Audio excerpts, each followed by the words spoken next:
What up, y'all? It's your boy Mots. It's been another monster week for me on the podcast, Monster Night. I came from the ESPNLA 710 Mandy Awards, Mandy's 2, I should say. It's basically their second annual award show that they honor the hosts of the radio shows on 710 AM in LA. The three shows are starting off at 10 a.m. You got Travis and Sliwa. At 1 o'clock, you got Mason and Ireland. And then that takes you into 4 o'clock with Sedano and Cap. It was an amazing night. Everybody was great. Got to meet with everybody. Got to speak to a lot of people on the promotions team that I haven't talked to in a bit, and social media team. So it was just a great night. You can see it actually on the latest edition of the W.E.S.T vlog. It's already uploaded to YouTube. It has a YouTube component. It's strictly a YouTube component. So you can only see the W.E.S.T vlog on YouTube. Just go to YouTube and search W.E.S.T vlog, VLOG.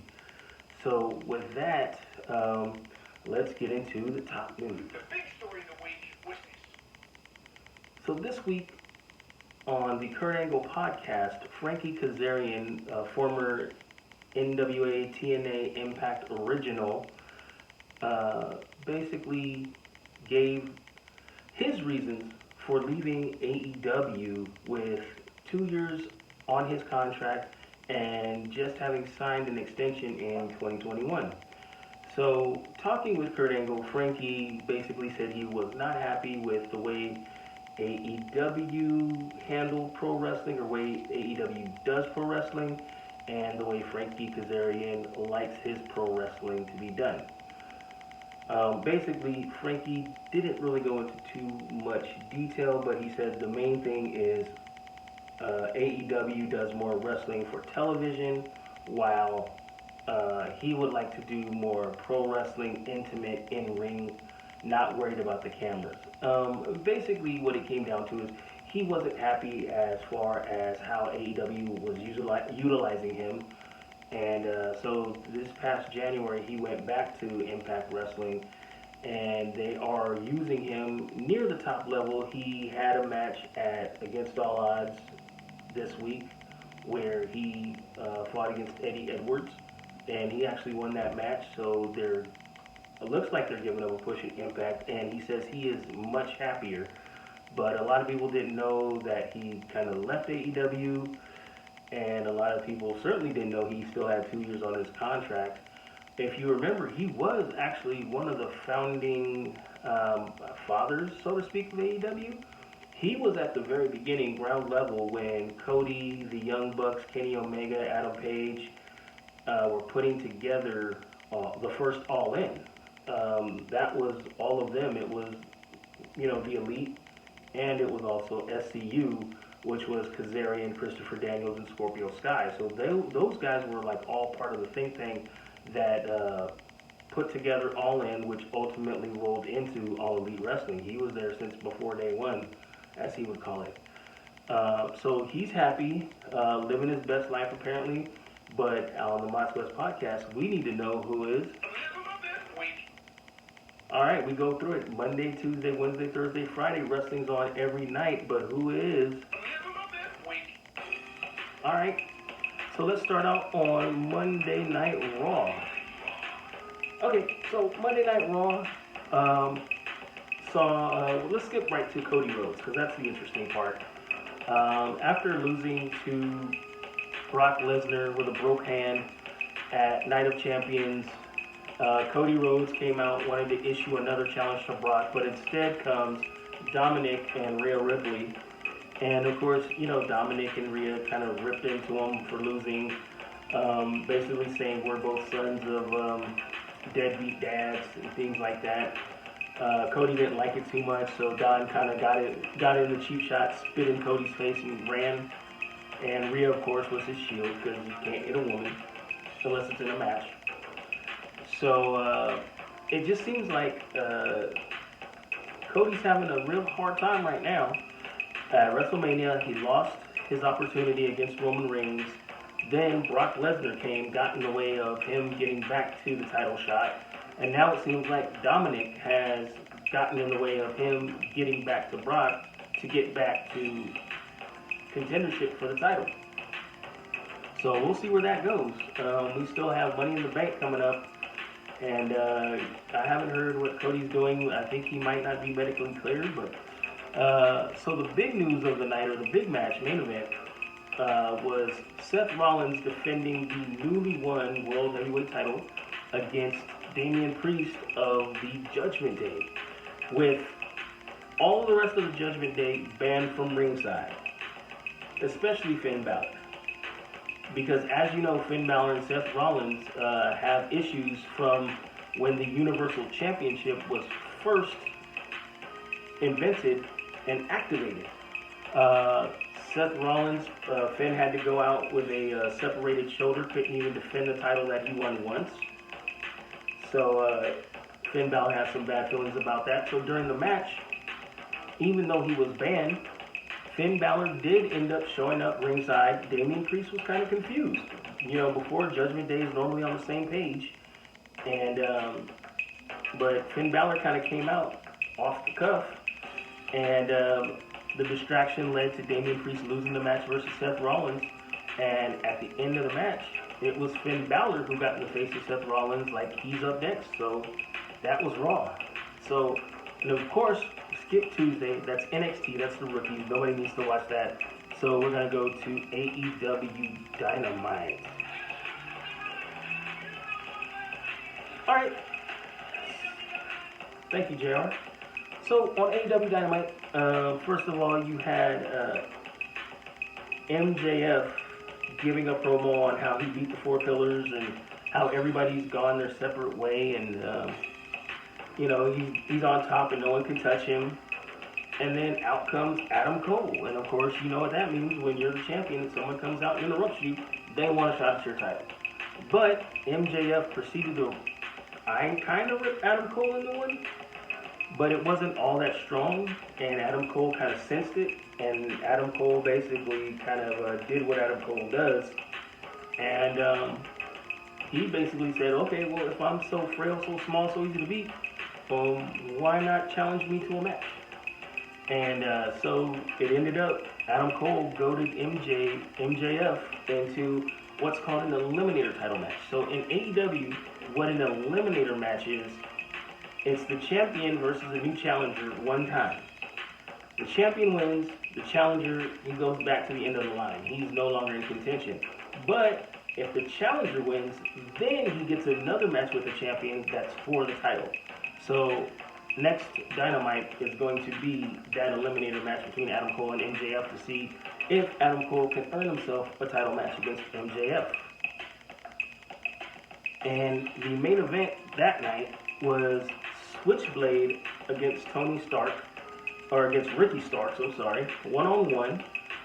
Juice Robinson was banned from ringside. FTR was banned from ringside. Match was a great match. Switchblade always puts on a good match. And out from nowhere come the Gun Club, Colt and Austin Gunn, and they basically clipped Ricky Starks. I keep saying Tony Starks.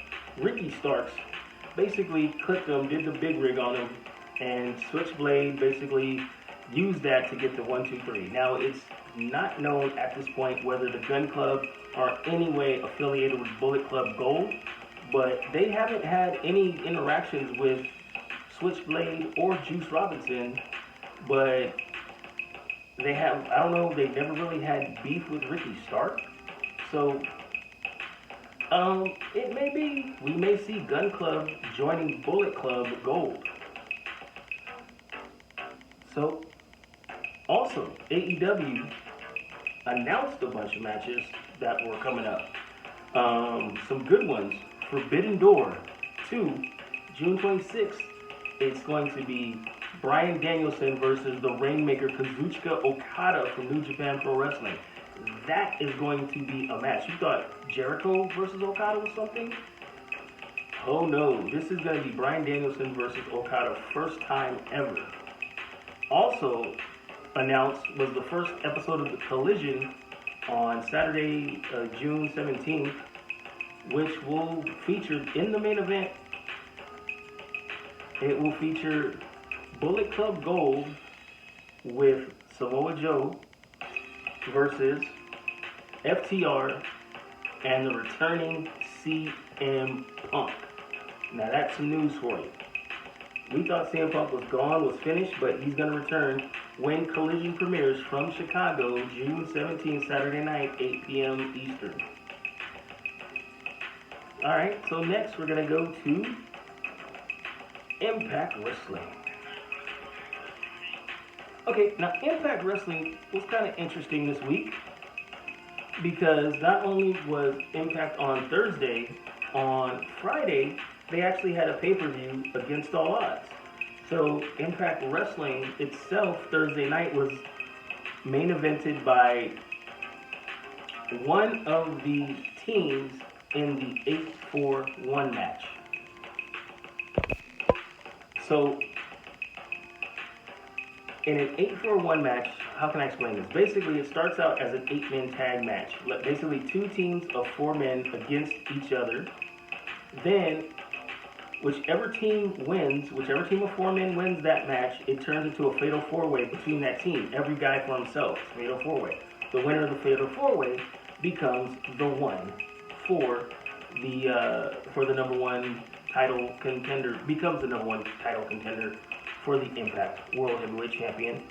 So in that match, Rich Swann and Moose defeated Nick Aldis and Jonathan Gresham. So they were going to be on this on separate teams. Moose and Rich Swann were going to be on one team. Nick Aldis and Jonathan Gresham were going to be on another team. So they kind of made it a tag team match, a little mini version of it. And Nick Aldis, or actually Rich Swann and Moose actually won that match. Really meant nothing. It was just something going into Against All Odds. So, oh, by the way, the winner of the 8-4-1 match at Against All Odds is going to get their title shot at Slammiversary. But, however, the title match at Against All Odds was Alex Shelley versus Steve Maclin. And Alex Shelley, who has been an Impact original, just like Frankie Kazarian, since it was TNA, NWA, and then became TNA Impact, Alex Shelley's been with that company for 20 years, never won the world title for Impact, TNA, anything. So this was his chance. Again, we're going into Against All Odds, kind of a special Impact doubleheader here. So at Against All Odds, it was Alex Shelley versus Steve Maclin for the World Championship, and his tag team partner Chris Sabian versus Trey Miguel for the X Division Championship. Both the Motor City Machine Guns won, and you have a new World Heavyweight Champion, or a new World Impact Wrestling Heavyweight Champion, and a new X Division Champion. So congratulations to the Motor City Machine Guns. So now, oh, and a special note for Impact at Against All Odds, in that 8-4-1 match, it was Nick Aldis who came out of there as the number one contender. So he was on the winning team of the 8-man tag match. He won the Fatal 4 match thereafter to become the number one contender, who now it looks like it will be Nick Aldis, challenger, versus Alex Shelley, champion, at Slammiversary. Then we move on to Friday. And sad to say, Rampage has been kind of dry lately. The biggest thing that happened on it was Sky Blue finally got her comeuppance. She won a number one contenders match in a Fatal 4-way, taking out Nyla Rose, Mercedes Martinez, and Dr. Britt Baker, DMD. So she's going to get a championship shot against Toni Storm on a later edition of either Dynamite or Rampage. That should be interesting. Sky Blue has been working her butt off. She worked from the ground up. Young girl out of Chicago. So we'll see how she does. I don't think she'll ultimately beat Toni Storm when she does face her, but it'll be something. Oh, it'll probably be on Collision. What am I thinking? It'll probably be on Collision because she's from Chicago. Collision's going to be okay. So we'll see. That's going to be interesting. And last but definitely not least, Friday Night SmackDown. Now, Friday Night SmackDown got real interesting and real spicy because after basically disassociating Jimmy Uso with the thumb to the neck from Solo Sikoa last week on SmackDown, the Tribal Chief sent the counselor, the advisor, Paul Heyman, to get an answer on where main event right-hand man Jey Uso stood on all of this because he seemed conflicted. So Jey Uso came to the ring in the beginning. Paul Heyman told him just to listen, and he told Jey Uso that the Tribal Chief Roman Reigns actually wants to groom Jey Uso to be the next Tribal Chief to take his place. And to start that journey, he had pulled some strings for Jey Uso to get a U.S. title shot versus Austin Theory that night. So Jey Uso said yes to the title shot, but I'll get back to you on the whole rejoining the bloodline thing. So main event, of course, Jey Uso versus Austin Theory. It looked like Jimmy came in to try and help his brother, but Jey didn't want the help, and it just seemed kind of weird. Austin Theory used that, of course, to surprise Jey, pinned him. Then Austin was gone with the title, and it was Jey left with Jimmy. And Jey super kicked Jimmy, turned on Jimmy, and while Paul Heyman and Solo were watching kind of in the aisle, and it looked as if Jey was going to stop with Solo Sikoa and Paul, but kind of kept on walking. So things kind of got a little weird, kind of like a little, we don't know where this is going. We know Jimmy is out. We know that there probably won't be any more Usos, at least anytime soon, as far as the tag team, the brothers go. Jey maybe kind of going on his own, or maybe kind of falling in line with the bloodline. So that remains to be seen. But what we're going to see now is who's living their best week.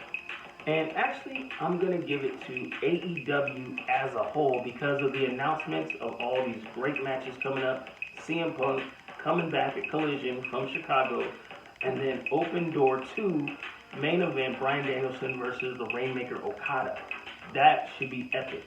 And there's no better time for the Open Door era because even WWE with Triple H at the helm is kind of participating in the Open Door era. So he's open to it. So this could be good. So let's keep a watch.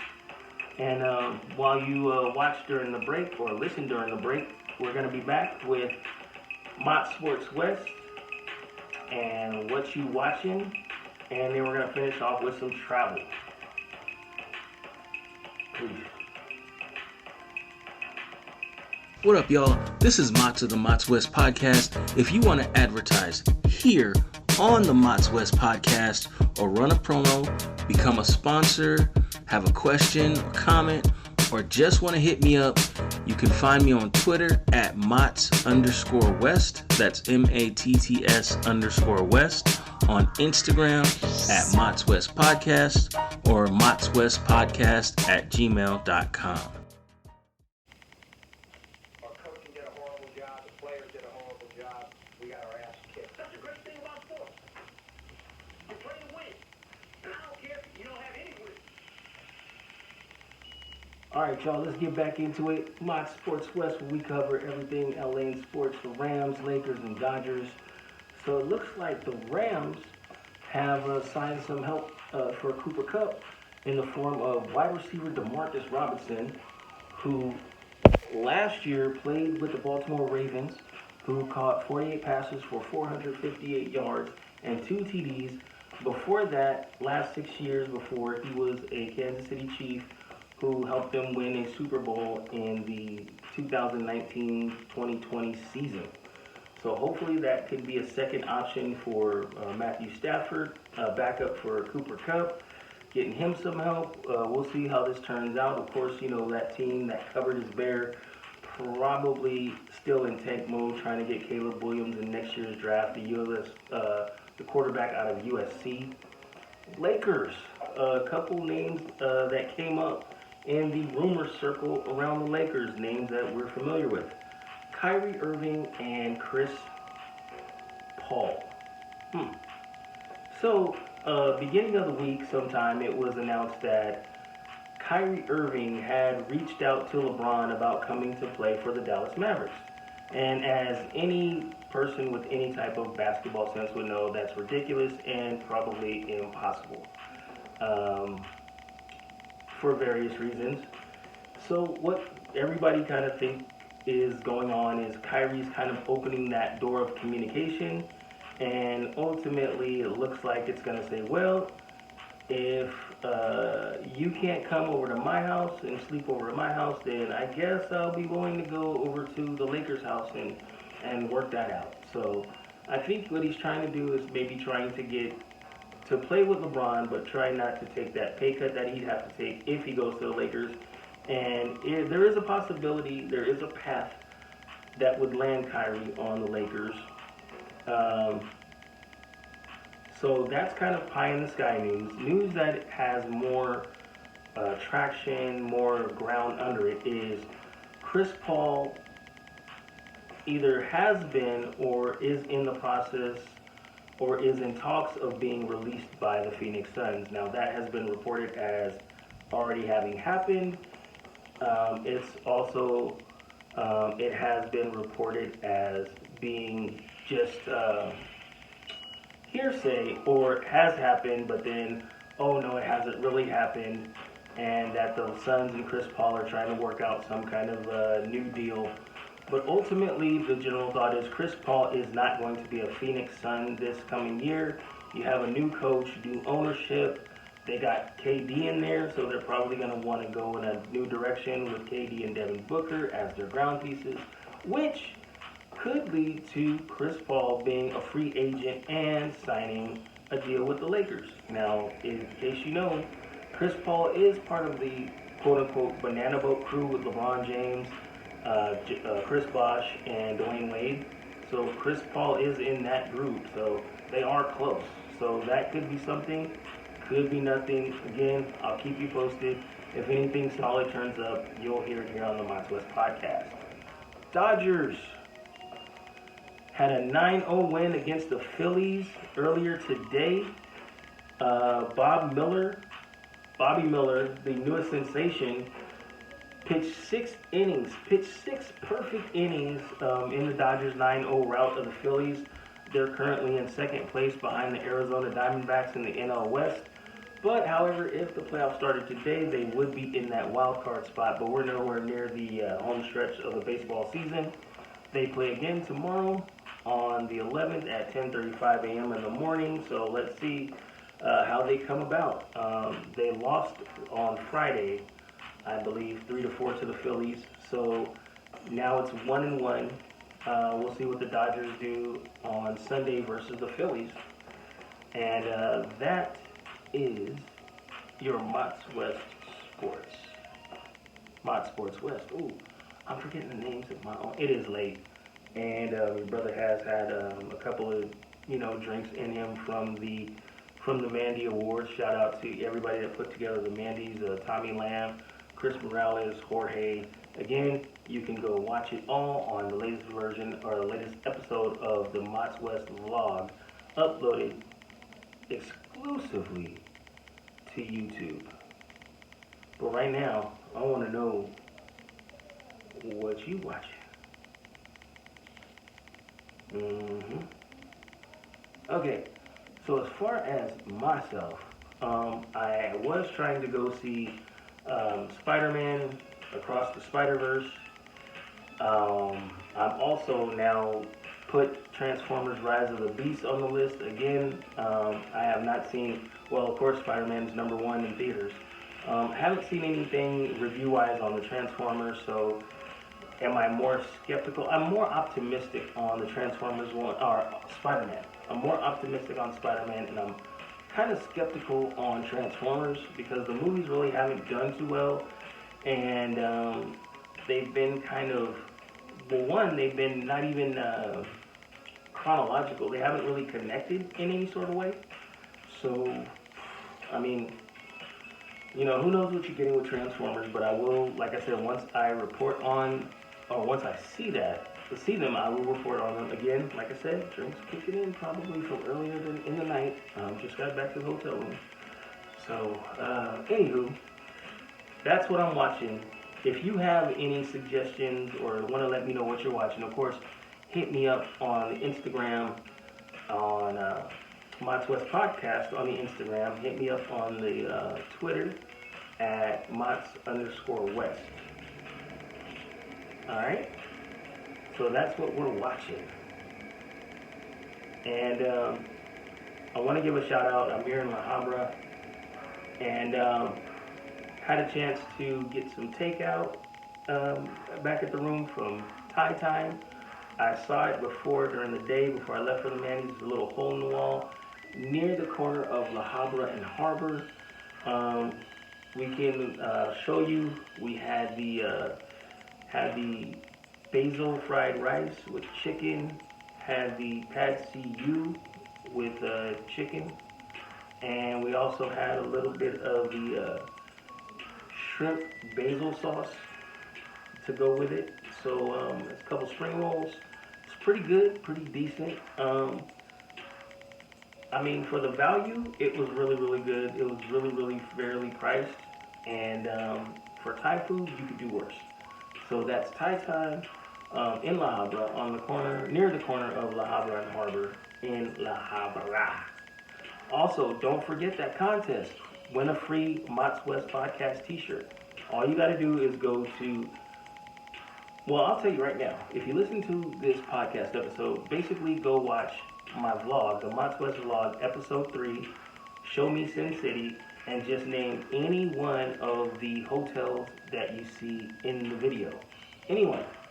And so if you go to the W.E.S.T Podcast Instagram page, on the comments section of that blog page, basically the first person that comments with one of the hotels correctly, they get a free shirt. Also, 2 other people that comment randomly will win a t-shirt. So just go ahead and comment any hotel that you see in the background, and so the first one automatically gets a t-shirt, and 2 random commenters will be chosen by next week. So with that, I will see you next week. And this is Mott signing off.